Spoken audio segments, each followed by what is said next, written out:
বিসমিল্লাহির রহমানির রহিম।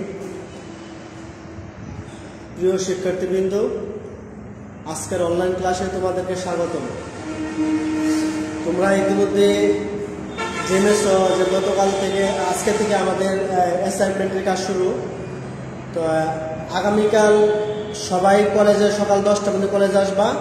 আমাদের পদার্থবিজ্ঞান আর বাংলা বিজ্ঞান গ্রুপের জন্য পদার্থবিজ্ঞান এবং বাংলার তোমাদেরকে অ্যাসাইনমেন্ট দেওয়া হবে আর কি। তো শুরু করি আজকের ক্লাস। আজকে তোমাদেরকে ক্লাস করা হবে তোমাদের সিলেবাসে পদার্থবিজ্ঞান দ্বিতীয় পত্রের আমরা 10ম অধ্যায় নিয়ে একটা ক্লাস করি। তো 10ম অধ্যায়ের ক্লাসটা হচ্ছে ইলেকট্রনিক্স। তাহলে আমরা ইলেকট্রনিক্স নিয়ে আলোচনা করব। ইলেকট্রনিক্সটা নিয়ে আলোচনা করার পূর্বে আমাদের কিছু বিষয় আছে, আমাদের একটা বেসিক ধারণা থাকলে ভালো হয়। তোমরা নবম দশম শ্রেণীতে এটা শেষের দিকে ছিল, অনেকে পড়ছো ইন্টারেস্ট করে, আবার অনেকে পড়ো নাই। তাই এটা খুবই ইন্টারেস্ট একটা বিষয় যে আমরা বর্তমানে যে রেডিও, টেলিভিশন, কম্পিউটার, মোবাইল বা বিদ্যুৎ চালিত যে বিষয়গুলো আমরা পাই, ইলেকট্রনিক্স সবগুলো এর উপর অন্তর্ভুক্ত। একটা কথা না বললেই নয়, আমরা যারা ইতিহাস, কম্পিউটারের ইতিহাস জানি, তোমরা জানো যে পৃথিবীতে প্রথম যে কম্পিউটারটা আবিষ্কার করা হয়েছিল তিন কক্ষ বিশিষ্ট, বড় বড় 3টা কক্ষ বিশিষ্ট একটা কম্পিউটার ছিল। মানে কম্পিউটারের যে ভিতরে যে ইনস্ট্রুমেন্ট বা যন্ত্রপাতিগুলো ছিল এগুলো 3 কক্ষ বিশিষ্ট ছিল, মানে অনেক বড় বড় বিষয়গুলো ছিল। এখন তুমি প্রশ্ন করতে পারো এখানে 3 কক্ষ মানে এর ভিতরে কি ছিল? বর্তমানে যেই আমরা সবচেয়ে লেটেস্ট যেটা আমরা কম্পিউটারের যে পার্টগুলো করছি এর ভিতরে পার্সোনাল কম্পিউটার সবচেয়ে পপুলার এবং কি বলা হয় দামেও সস্তা। তো পিসি বা পার্সোনাল কম্পিউটার যেটা ব্যবহার করি, সেই পার্সোনাল কম্পিউটারটা একসময় ছিল না। একটা ছিল মোটামুটি যে কম্পিউটারটা ছিল ওইখানে 3 কক্ষ বিশিষ্ট কম্পিউটার ছিল, আর যন্ত্রপাতি মানে তো বললাম। তো এই কালের বিবর্তনে এই 3 কক্ষ বিশিষ্ট কম্পিউটারটাকে ছোট করতে করতে করতে করতে আমাদের এতটুকু বর্তমানে একটা সেলফোন কিন্তু একটা কম্পিউটার একটা অংশ। ভিতরে যে আমাদের কম্পিউটার যে সিলিকনের চিপস থাকে এটাও কিন্তু এত প্রযুক্তি বর্তমানে যেই মানে যে প্রযুক্তিগুলো বর্তমানে ন্যানো প্রযুক্তি চলে আসছে, তোমরা জানো যে এই প্রযুক্তিগুলো কিন্তু একদিনে সম্ভব হয় নাই। কালের বিবর্তনের কারণে এবং বিজ্ঞানীদের অক্লান্ত পরিশ্রমের মাধ্যমে আজকে আমরা এই সহজে বিষয়গুলো পাই। সবচেয়ে মজার বিষয় হলো আমি যে তোমাদের সাথে কথা বলতেছি, আমার যে ক্যামেরাটা, মোবাইল ফোনের ক্যামেরা, এটাও কিন্তু বর্তমানে আধুনিক যুগের একটা অংশ। তো এখন আমরা শুরু করতেছি। প্রথমে ইলেকট্রনিক্সের যে বিষয়টা আমরা শুরু করব সেটা হলো শক্তি স্তর।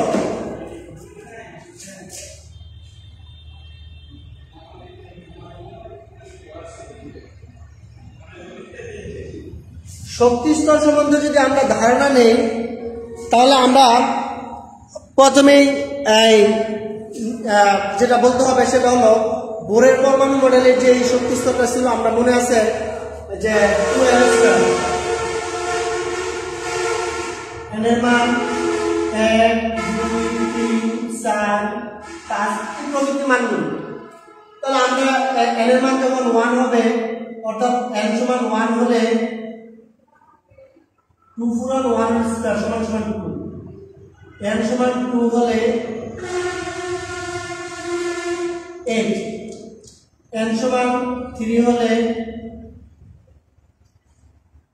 18। আমরা এই যে কক্ষপথগুলো এগুলো কিন্তু বোরের পরমাণু মডেলে এই বিষয়গুলো আমরা শিখেছি। এখন এই বোরের পরমাণু মডেলে যে আমরা যে এই বিষয়গুলো শিখছি, তাহলে এগুলো কিন্তু একটা শক্তি স্তর। তার মানে প্রথম শক্তি স্তরে ইলেকট্রন থাকবে 2টা, দ্বিতীয় কক্ষপথে ইলেকট্রন থাকবে কয়টা? 8টা, পরবর্তীতে 18টা, তারপরে 16, 16, 32 চতুর্থ কক্ষপথে, আর পঞ্চম কক্ষপথে 25, 25 গুণে 50। এখন এই যে ইলেকট্রনগুলো থাকবে, এই ইলেকট্রনগুলো থাকার জন্য আমাদের মানে কি প্রথম শক্তি স্তর যদি এটা বিবেচনা করা হয় তাহলে এটা যদি প্রথম শক্তি স্তর হয় এটা হবে দ্বিতীয় শক্তি স্তর, অর্থাৎ প্রথম শক্তি স্তর, দ্বিতীয় শক্তি স্তর, তৃতীয় শক্তি স্তর, চতুর্থ শক্তি স্তর এভাবে আমরা বের করতে পারি।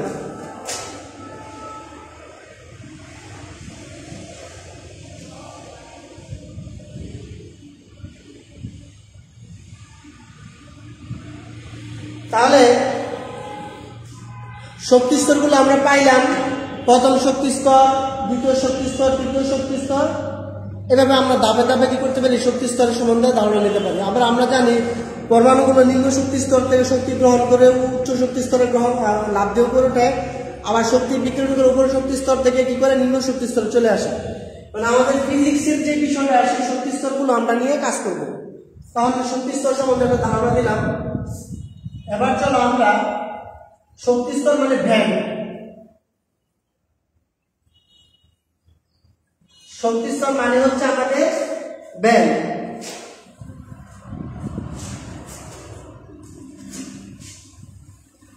তাহলে আমরা প্রথমে যে বিষয়টা শিখব সেটা হলো আমরা যোজনী সম্বন্ধে একটা ধারণা নেব।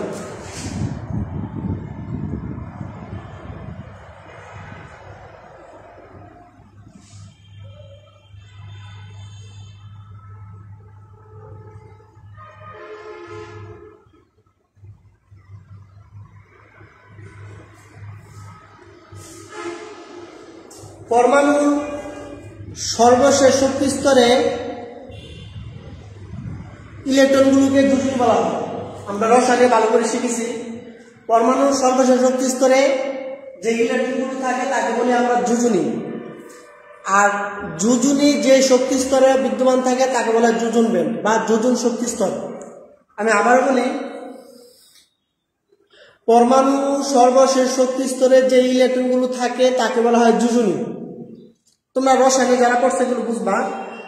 আর সেই যোজনীগুলোর মধ্যে বলা হয়েছে তারা নিজেদের মধ্যে যে শক্তি স্তরটা বিদ্যমান, আমি কিছুক্ষণ আগে শক্তি স্তর সম্বন্ধে একটা ধারণা দিলাম, তো তাদের নিজেদের মধ্যে যে শক্তি স্তরটা বিদ্যমান থাকে তাকে বলা হয় যোজন ব্যান্ড বা যোজন শক্তি স্তর। তাহলে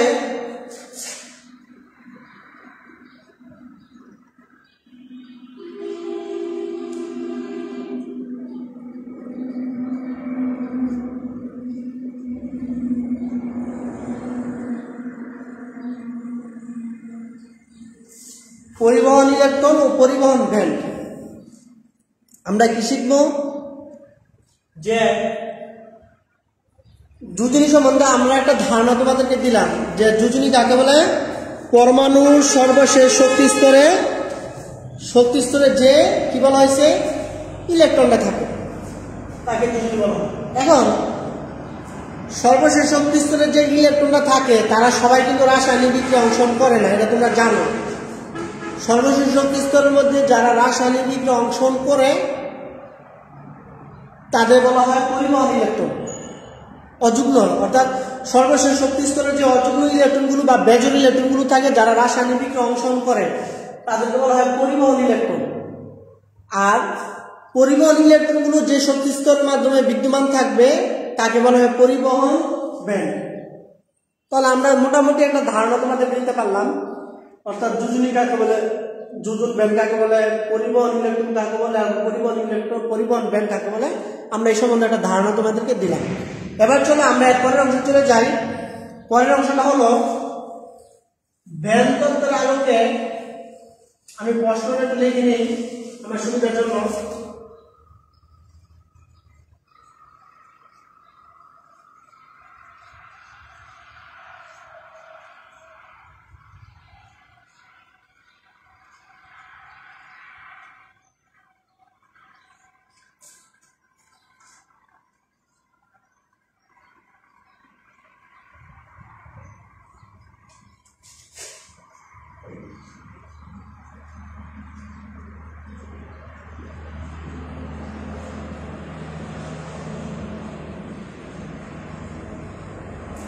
প্রশ্ন হলো, আমরা যখন ব্যান্ড তত্ত্বটা শিখলাম, পরিবহন ব্যান্ড এবং যোজন ব্যান্ড, এখন আমরা শিখব ব্যান্ড তত্ত্বের আলোকে পরিবাহী, অপরিবাহী এবং অর্ধপরিবাহী ব্যাখ্যা। আমরা পরিবাহী কাকে বলে, তোমাকে যদি বলা হয় যে পরিবাহী কাকে বলে, তুমি বলবা যে স্যার যে সকল পদার্থের মধ্যে দিয়ে সহজে বিদ্যুৎ পরিবহন করতে পারে, অর্থাৎ যে সকল পদার্থের মধ্যে দিয়ে ইলেকট্রন চলাচল করতে পারে বা যে সকল পদার্থের মধ্যে দিয়ে সহজে বিদ্যুৎ পরিবহন করতে পারে তাকে পরিবাহী বলে। যেমন ধাতু সকল, যে তামা, দস্তা, রূপা, অ্যালুমিনিয়াম, সিলভার যত পদার্থ আছে সবগুলো কি করে পরিবাহী, তারা বিদ্যুৎ পরিবহন করে। এখন এইটার আলোকে আমরা কিভাবে ব্যান্ড তত্ত্বের ব্যাখ্যা দেব, তো সেক্ষেত্রে আমাদের একটা চিত্র লক্ষ্য করতে হবে।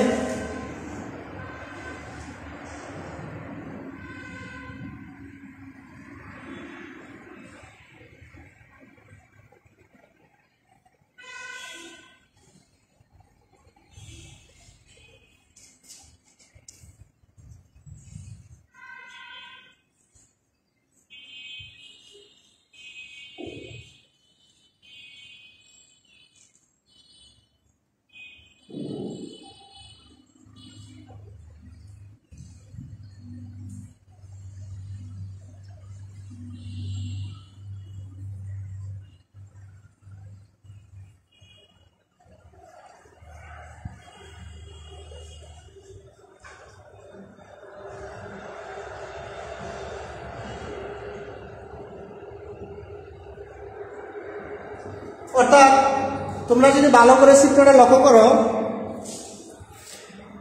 এটা হচ্ছে আমাদের যোজন ব্যান্ড, এই অংশ হচ্ছে পরিবহন ব্যান্ড। তাদের মাঝখানে যোজন ব্যান্ড এবং পরিবহন ব্যান্ডের মাঝখানে হচ্ছে নিষিদ্ধ ব্যান্ড। যোজন ব্যান্ড, নিষিদ্ধ ব্যান্ড, পরিবহন ব্যান্ড, তাদের অর্থাৎ যোজন ব্যান্ড, পরিবহন ব্যান্ডের মাঝখানে থাক নাই, এখানে অ্যাডজাস্ট করা, যত অ্যাডজাস্ট করা বা সংযুক্ত অবস্থায় আছে সেজন্য তারা কি করতে পারে, বিদ্যুৎ পরিবহন করতে পারে। অর্থাৎ এখানে ইলেকট্রন আসলে এই ইলেকট্রনটা নিষিদ্ধ ব্যান্ডের মধ্যে দিয়ে পরিবহন ব্যান্ডে প্রবেশ করবে। তাহলে আমরা ধরে নিতে পারি যে পরিবাহীর মধ্যে দিয়ে ইলেকট্রন সহজে চলাচল করতে পারে। এটা ব্যান্ড তত্ত্ব হলে যোজন ব্যান্ড, পরিবহন ব্যান্ড, নিষিদ্ধ ব্যান্ড, তাদের অর্থাৎ যোজন ব্যান্ড, পরিবহন ব্যান্ডের মাঝখানে কোনো ফাঁক থাকে না বা ফাঁক নাই, এই জন্য তাকে বলা হয়েছে পরিবাহী। আরেকটা মজার বিষয় হলো এর আপেক্ষিক রোধ।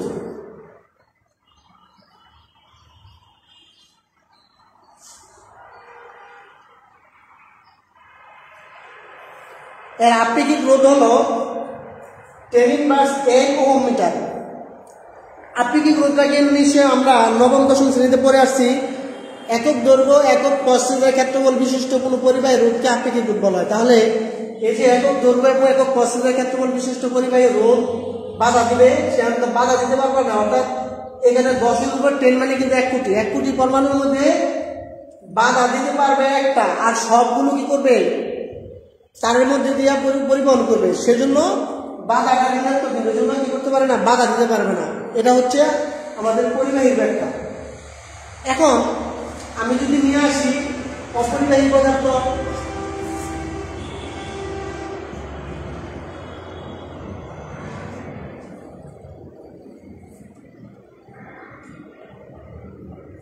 অপরিবাহী পদার্থটা বলতে আমরা বুঝবো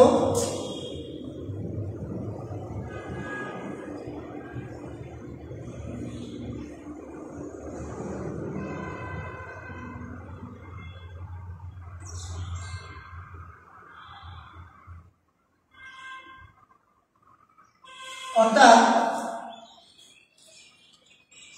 আমি যদি তোমাদেরকে বলি অপরিবাহী পদার্থ কাকে বলে, অপরিবাহী বা অন্তরক পদার্থ যে সকল পদার্থের মধ্যে দিয়ে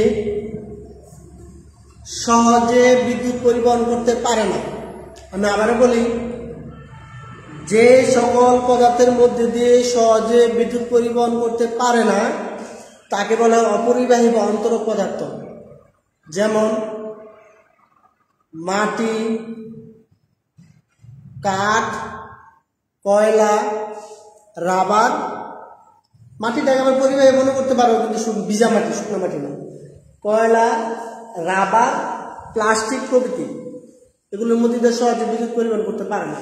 এখন তোমার এখানে প্রশ্ন কিন্তু আছে যে বলা হয়েছে সহজে বিদ্যুৎ পরিবহন করেই না, তাহলে প্রশ্নটার সংখ্যাটা কেমন হয়ে গেলে সহজে বিদ্যুৎ পরিবহন করে না।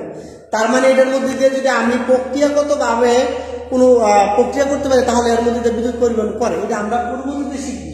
এখন আবার তোমার একবার যে বিদ্যুৎ পরিবহন কি সহজে বিদ্যুৎ পরিবহন করে না। আমরা আমাদের অনেকে আছে যে একটা কাজ করতে দিলে সে করে না, তখন তাকে করে গাড়িতে মনে করে একটু প্রেশার ক্রিয়েট করলে অনেক সময় কাজটা করে, এরকম আছে।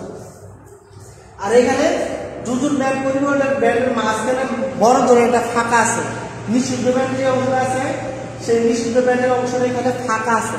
এই ফাঁকা থাকার কারণে কি করতেছে, এখানে বিদ্যুৎ পরিবহন করে। সাধারণত ফাঁকার পরিমাণ 1.1 থেকে 15 মেগা ইলেকট্রন, 15 ইলেকট্রন ভোল্ট পর্যন্ত একটা ফাঁকা আছে, এই জন্য কি করে না, তারা বিদ্যুৎ পরিবহন করে না। তাহলে এবার চলো আমরা নিয়ে আসি অর্ধপরিবাহী, আর এখানে তার আপেক্ষিক ভোল্ট ছিল 10⁴। এখন আমরা অর্ধপরিবাহী নিয়ে আসলে তাদের এখানে ফাঁকার পরিমাণটা কমে যাবে।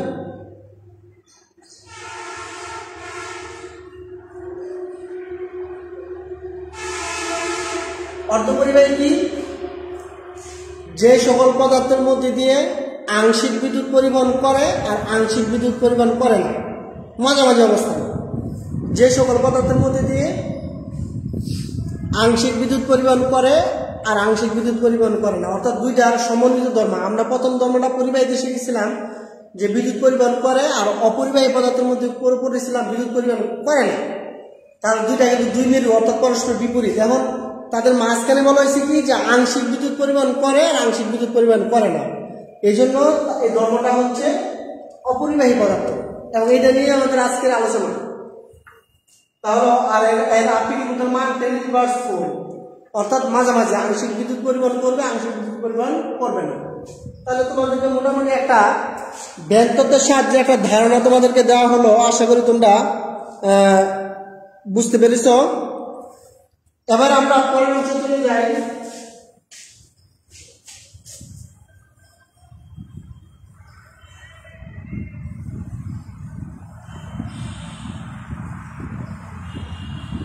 তাহলে আমরা এখন পাইলাম অর্ধপরিবাহী।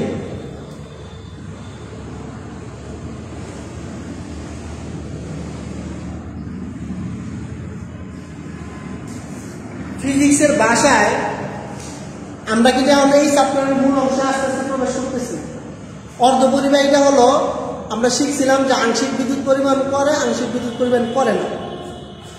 তাহলে এটা দিয়ে আমাদের কাজটা কি, কাজটা হলো আমাদের সবার বাসায় কোনো না কোনো ইলেকট্রনিক্স পণ্য আছে। একটা মজার বিষয়, একটা মজার কথা বলি। আমি যখন অনার্সে পড়ি তো আমার এক ফ্রেন্ড, সালটা হবে 2005 সালের কথা বলতেছি, তখন আমার এক ফ্রেন্ড বলতেছিল যে বন্ধু, আগামী 20 বছর পরে তোমার বাড়িতে যে তোমার এই ঘরটার মধ্যে চায়নাদের কোনো না কোনো জিনিসপত্র থাকবে। তখন কিন্তু ওই চায়নাদের যে মোটামুটি একটা পরিস্থিতি ছিল 2005 সালে। এখন বর্তমানে যে ইলেকট্রনিক্সের যে মাঠ দখল করছে, আগে কিন্তু এমন ছিল না, মোটামুটি ছিল। আমরা সবচেয়ে মনে করতাম চায়না পণ্য হয়েছে সস্তা এবং বাজে, জাপানি পণ্যগুলো ছিল ভালো। তো বলতেছিল যে তোমার বাসায় এক সময় কোনো না কোনো পণ্য, চায়নাদের পণ্য তোমাদের বাসায় থাকবে। তখন আমি বিষয়টা বুঝতে পারি না, আমি পারি না এটা কীভাবে সম্ভব। জাপান আছে, জার্মানির পণ্যগুলো ভালো, তারপরে আমেরিকার পণ্য বা অন্য ইয়া ছিল। এখন অন্যান্য ভালো ভালো কোম্পানি ছিল। এখন বর্তমানে 2005 সালের কথা, এখন 2021 সাল, মানে 16 বছর পরে তুমি কল্পনা করতে পারবা যে তোমার ঘরে কোন জিনিসটা চায়নাদের তৈরি না। তার মানে এটা কীভাবে সম্ভব ছিল? এগুলো ছিল বিপ্লব করছে ইলেকট্রনিক্সের সেই বিপ্লবটা। আমরা এখন ইলেকট্রনিক্সের বিপ্লবটা কিছু কথা বলি, তাহলে তুমি বুঝবা যে আসলে কতটুকু হয়। ধরো আমাদের এই যেমন মরুভূমিতে বালুর আস্তরণ অনেক বেশি, বা বালুতে, মরুভূমিতে তো বালুর তৈরি মূলত। তো বিজ্ঞানীরা ধারণা করেছিল যে বালুটা যদি কোনো কাজে লাগানো যায় তাহলে আমাদের সভ্যতার অনেক বিপ্লব ঘটবে। তো বালু দিয়ে কি তৈরি করছে? ইলেকট্রনিক্স। আমি মানে ক্লাসের প্রথম থেকে বলেছিলাম যে 3 কক্ষ বিশিষ্ট যে কম্পিউটারটা ছিল এটা কিন্তু বর্তমানে আমাদের সেই প্রযুক্তি একবার ছোট আকারে আসছে। এটা কি কারণে? কিছু কিছু সার্কিট আছে, যেমন ইলেকট্রনিক্স, আইসি, ডায়োড, ট্রানজিস্টর, ক্যাপাসিটার, রেজিস্টার, এই অনেকগুলো এলইডি বা সবগুলো মিলে আর কি, ট্রান্সফরমারের সবগুলো মিলে আমাদের এই অংশ। এখন আমি যে বিষয়টা বলতেছি অর্ধপরিবাহীটা কি, ধরো আমি এখানে, ধরো তুমি বাসা কম্পিউটার বা টেলিভিশন দেখতেছো বা ল্যাপটপ করতেছো, কাজ করতেছো, এখানে বিদ্যুৎ সংযোগ দেওয়ার পরে 3 ঘন্টা কাজ করার পরে তোমার এই সার্কিটটা কিন্তু গরম হয়ে যাবে। অর্থাৎ মানে যে তুমি কম্পিউটার বলো, টেলিভিশন বলো বা মোবাইল বলো, একাধারে 1-1.5 ঘন্টা যখন তুমি কাজ করো তখন এটা গরম হয়ে যায়। আর যদি সার্কিটের সাহায্যে সংযুক্ত, ধরো টেলিভিশন আমি প্লাগের সাথে অ্যাডজাস্ট করে টেলিভিশনটা দেখতেছি, এখন 3 থেকে 4 ঘন্টা পরে তোমার এটা কিন্তু গরম হয়ে যাবে। এখন গরম হলে কি করবে? সাধারণভাবে যে পরিবাহী ধর্মটা কি ছিল? বিদ্যুৎ পরিবহন করা। এখন পরিবাহী ধর্মটা যদি বিদ্যুৎ পরিবহন করে, তাহলে যদি এই সার্কিটটা গরম হয়ে যায়, তাহলে গরম হওয়ার কারণে পরিবাহীটা কি করবে? অপরিবাহীর মতো আচরণ করবে। অর্থাৎ যেই জায়গার মধ্যে বিদ্যুৎ পরিবহন করার কথা, সেই সার্কিটের মধ্যে বিদ্যুৎ পরিবহন করবে না। খুব ভয়াবহ একটা কথা না, আমি পরে বলতেছি। আবার অপরিবাহী পদার্থ যেটার মধ্যে বিদ্যুৎ পরিবহন করবে না, কারণ এইটার মধ্যে দিয়ে যদি আমি 3 ঘন্টা সার্কিট কাজে বা টেলিভিশন বা যে বলো কম্পিউটার বা মানে ইলেকট্রনিক্স দেওয়া বা বিদ্যুৎ দিয়ে যেমন আমি একাধারে 3 ঘন্টা কাজ করলাম, কাজ করার পরে ওই সার্কিটটা গরম হওয়ার কারণে অপরিবাহী পদার্থটা বা অন্তরক পদার্থটা পরিবাহীর মতো আচরণ করতে শুরু করবে। তাহলে রেজাল্টটা কি আসবে? রেজাল্টটা হলো, আমরা জানি যে বিদ্যুতের ধনাত্মক প্রান্ত ঋণাত্মক প্রান্ত যদি কখনো অ্যাডজাস্ট হয় বা একত্রে সংযুক্ত হয়, তাহলে এখানে কি করবে? পরিবাহীর মতো আচরণ করে এখানে একটা বিস্ফোরক সৃষ্টি হবে, এই পুরো সার্কিটটা পড়ে যাবে। আমরা গ্রাম অঞ্চলে অথবা ব্যাটারির মধ্যে একটা লাল একটা কালো দুই সাইডে ক্লিপ লাগানো থাকে এবং দুই জায়গাতে অ্যাডজাস্ট থাকে, সেটা হচ্ছে ডিসি লাইন। এটা কিন্তু এসি লাইন না, ডিসি লাইন। এই দুইটা যদি লালটার সাথে কালারটা বা কালারটার সাথে লালটা দেও, তাহলে সাথে সাথে এখানে একটা বিস্ফোরক হয়ে ব্যাটারিটা পড়ে যাবে। বিদ্যুতের ক্ষেত্রেই আমাদের বাসায় যে প্লাগগুলো আছে, তুমি নেগেটিভের জায়গায় পজিটিভ, মানে বাংলা কথা বললে ধনাত্মক প্রান্তের সাথে ঋণাত্মক প্রান্তে অ্যাডজাস্ট করলে এটা কি করবে? বিস্ফোরক সৃষ্টি হয়, এটা কারেন্টটা সার্কিট করে যাবে। এখন তুমি যে টেলিভিশনটা দেখতেছো, তাহলে সেই টেলিভিশনটা এখনো কিন্তু পুরানি। তুমি বাসায় ধরে একটা বিশ্বকাপ খেলা দেখো, বর্তমানে বিশ্বকাপ বাসায় পর্বে খেলা চলতেছে, তুমি মনে করো রাত জেগে খেলা দেখবা, 10টা থেকে টেলিভিশন অন করছো, মনে করো 3-4 ঘন্টা খেলা দেখলা বা বিভিন্ন কারণে তুমি খেলা দেখতেছো বা টেলিভিশন দেখতেছো। এখন তোমার টেলিভিশনটা কিন্তু ফুটতেছে না, টেলিভিশনটা গরম হয়েছে কিন্তু সার্কিটটা ফুটতেছে না। এটার একমাত্র কারণ হলো যে সার্কিটের যে মানে পার্টসগুলো সংযুক্ত ছিল, একটা সিলিকনের চিপ ছিল, সিলিকনের চিপ, সেই সিলিকনের চিপটা অর্ধপরিবাহী তৈরি। মানে যে সিলিকনের চিপটা ব্যবহার করতেছি আমরা কম্পিউটারের যে মাদারবোর্ড যেটা বলে, মাদারবোর্ডটা যেটার সাথে সংযুক্ত থাকে, সবুজ কালার একটা আইলা থাকবো, সবুজ, এরকম সবুজ দেখবা, এরকম একটা সবুজ কালারের, এই যে এরকম সবুজ কালারের সিলিকনের চিপ শুরু করে সার্কিটগুলো সংযুক্ত থাকে। ওই সিলিকনের চিপটা থাকার কারণে বা অর্ধপরিবাহী থাকার কারণে তোমার সার্কিটটা কি হবে না? গরম হলেও কক্ষ তাপমাত্রার মধ্যে কোনো কাজ করতে পারবে না। অর্থাৎ কক্ষ তাপমাত্রা 25 বা একটা নির্দিষ্ট তাপমাত্রার মধ্যে তুমি টেলিভিশন, কম্পিউটার সবগুলো ব্যবহার করতে পারবে, কোনো প্রবলেম হবে না তোমার। তাহলে যেহেতু প্রবলেম হবে না, তাহলে তুমি কি করতেছ? অনায়াসে কাজ করতেছে। এই অর্ধপরিবাহী কারণে কিন্তু আমাদের সভ্যতার বিপ্লব করছে। তার মানে আমার কথাটা তোমরা মনে বুঝতে পেরেছ যে সার্কিটটা কিন্তু গরম হয়ে মানে করতেছে না এই কারণে, কারণ আমরা এখানে অর্ধপরিবাহী ব্যবহার করা হইতেছে। তাহলে চলো এবার অর্ধপরিবাহী নিয়ে কাজ করি। আমরা জানি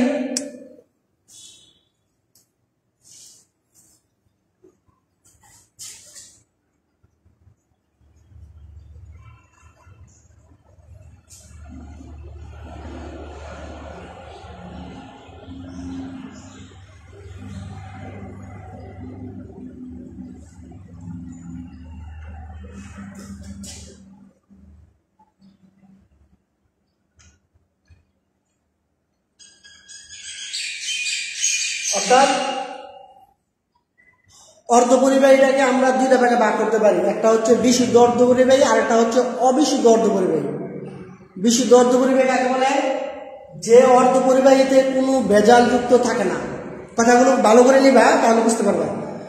যে সকল অর্ধ পরিবাহীতে কোনো ভেজাল যুক্ত থাকে না তাকে বলা হবে বিশুদ্ধ অর্ধ পরিবাহী। আর যে অর্ধ পরিবাহীতে সামান্য পরিমাণ ভেজাল যুক্ত থাকে অথবা ভেজাল যুক্ত থাকে তাকে বলা অবিশুদ্ধ অর্ধ পরিবাহী। এখন মানে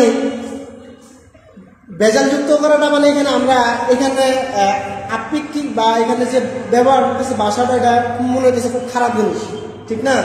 তো তোমার কাছে প্রশ্ন আসতে পারে, স্যার ভেজাল, ভেজাল মানে তো মানে খারাপ কিছু। তুমি বাসায় তুমি কোনো কিছু কিনতে গেলা, ধরো খাঁটি কোনো কিছু, একটা খাঁটি মধু কিনবা, ওটার মধ্যে যদি ওই চিনির উপর শিরা দিয়া মধু বিক্রি করে, এটা ভেজাল, এটা খারাপ জিনিস। অর্থাৎ আমি যেটা পাওয়ার কথা ওটা না পাই, ওটার সাথে অনেক কিছু সংযুক্ত করাটা ভেজাল, তো খারাপ জিনিস। কিন্তু ফিজিক্সের এইখানে কিন্তু খারাপ জিনিস না। অর্থাৎ খারাপ জিনিসটা কেন বলতেছি, তোমার কাছে যারা মেয়েরা স্বর্ণ ব্যবহার করো, এখানে স্বর্ণ তোমরা জানো যে স্বর্ণ বা গোল্ড এটা যদি খাঁটি আনা হয়, এটা হচ্ছে 24 ক্যারেট। 24 ক্যারেট স্বর্ণ হচ্ছে খাঁটিয়ে, মানে এখানে অন্য কোনো উপাদান থাকবে না স্বর্ণের মধ্যে। তাহলে এই স্বর্ণ দিয়ে তুমি কি করতে পারবা? কিচ্ছুই করতে পারবে না। সাধারণভাবে তুমি এটা যখন খনি থেকে উত্তোলন করা প্রক্রিয়াকরণের মাধ্যমে এখানে পুরোটা স্বর্ণ রাখো, এটাতে তুমি বিস্কিট বা কোনো কাজে এটা নিয়ে আসবা, এটা নিয়ে এসে তখন কাজ করার আগ পর্যন্ত এভাবে থাকে, নরম আকারে থাকে। তো এটা এত সফট বা নরম থাকে, তুমি এটাতে কাজ করতে পারবে না, নরম। তাহলে তোমার স্বর্ণটা তুমি কি করবা? ওই 22-24 ক্যারেট স্বর্ণের মধ্যে কিছু পরিমাণ সুনিয়ন্ত্রিত উপায়ে সামান্য পরিমাণ অন্য উপাদান সংযুক্ত থাকবে। তাহলে সে অন্য উপাদান সংযুক্ত থাকলে এখানে কি হবে? স্বর্ণের যেটা তুমি কাজ করবা, অর্থাৎ নাক ফুল, কানের জিনিস, তারপরে বলা হয়েছে হাতছড়া, হাতের ব্রেসলাইট, যাই তৈরি করা হোক না কেন, ওইটা তুলনামূলকভাবে অনেক শক্ত হয়। যে সামান্য পরিমাণ ভেজাল যুক্ত করার কারণে স্বর্ণের কি করা হচ্ছে, গুণগত মান অক্ষুণ্ণ থাকবে এবং ব্যবহার উপযোগী হবে, এই জন্য ভেজাল যুক্ত করা হয়। আর ভেজাল যুক্ত করাটা হচ্ছে ডুপিং। ডুপিং ফিজিক্সের ভাষায় বলা হয় ডুপিং। মানে কি? বিশুদ্ধ অর্ধ পরিবাহের মধ্যে সামান্য পরিমাণ ভেজাল যুক্ত করে অবিশুদ্ধ অর্ধ পরিবাহ তৈরি করার প্রক্রিয়াটা হচ্ছে ডুপিং। আর ডুপিং করলে পরিবাহগত বৃদ্ধি পাবে। আমরা পরবর্তীতে বিষয়টা দেখবো যে পরিবাহগত বৃদ্ধি করলে আমাদের সুবিধা কি আর অসুবিধাগুলো কি। তাহলে সুবিধাগুলো নিয়ে আমরা আলোচনা করব, অর্থাৎ কি বলা হয়েছে ডুপিং বিষয়টা আমরা ধারণা নেব যে ডুপিংটা কি। তাহলে আমরা মোটামুটি একটা তিনটা বিষয় শিখলাম। অর্ধপরিবাহীটা দুই ভাগে ভাগ করা যায়, একটা হচ্ছে বিশুদ্ধ অর্ধপরিবাহী, একটা অবিশুদ্ধ অর্ধপরিবাহী, আর একটা হচ্ছে ডুপিং। বিশুদ্ধ হচ্ছে এখানে কোনো ভেজালযুক্ত থাকবে না, আর এটাতে সামান্য পরিমাণ ভেজালযুক্ত থাকবে।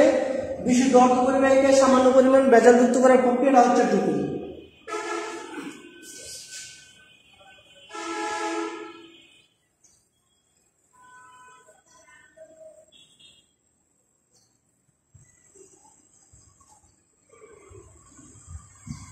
এবার অবিশুদ্ধ অর্ধপরিবাহীকে আবার দুই ভাগে ভাগ করা যায়।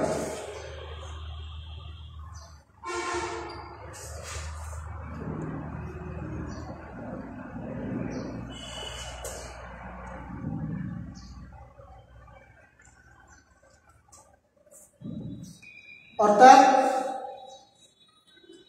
অবিশুদ্ধ অর্ধপরিবাহী দুই ভাগে ভাগ করা যায়, একটা হচ্ছে পি টাইপ, একটা হচ্ছে N type. P type, N type, তো ভালো করে লক্ষ্য করো।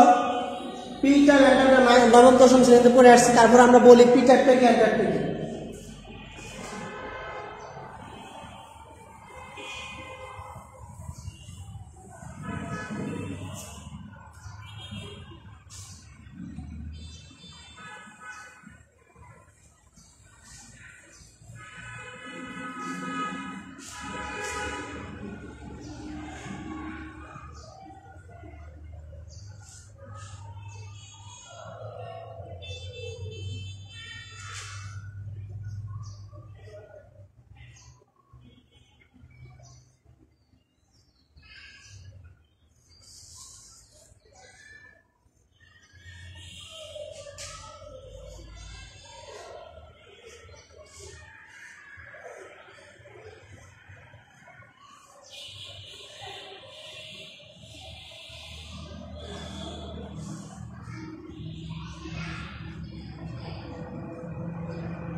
টাইপ।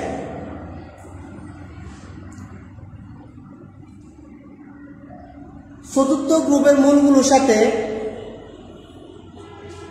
তৃতীয় গ্রুপের মূলগুলো যখন মিশানো হবে তখন একটা করে ইলেকট্রনের ঘাটতি সৃষ্টি হবে। সেই ঘাটতিটা হচ্ছে আমাদের পি টাইপ। সাধারণত আমাদের সিলিকন নেই, silicon silicon silicon silicon silicon.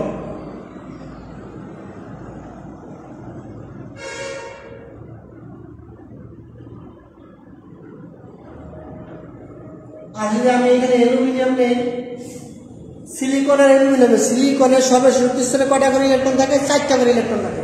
তাহলে আমরা 4টা করে ইলেকট্রন দেই।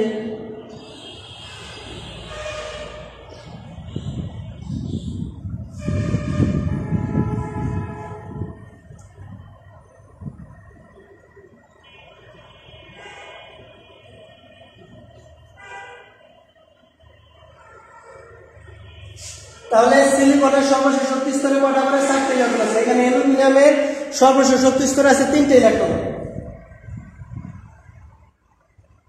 এখানে ইলেকট্রন না থাকার কারণে এখানে একটা হোল বা গর্ত সৃষ্টি হবে, হোল।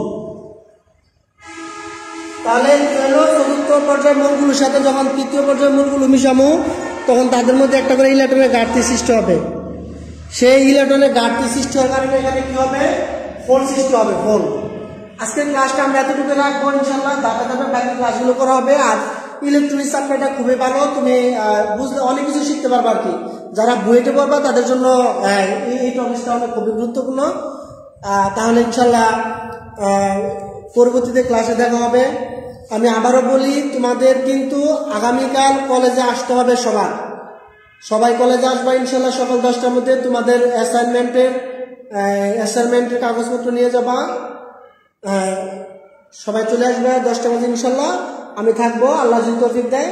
তো ঠিক আছে, সবাই ভালো থাকো, সুস্থ থাকো। আল্লাহ হাফেজ।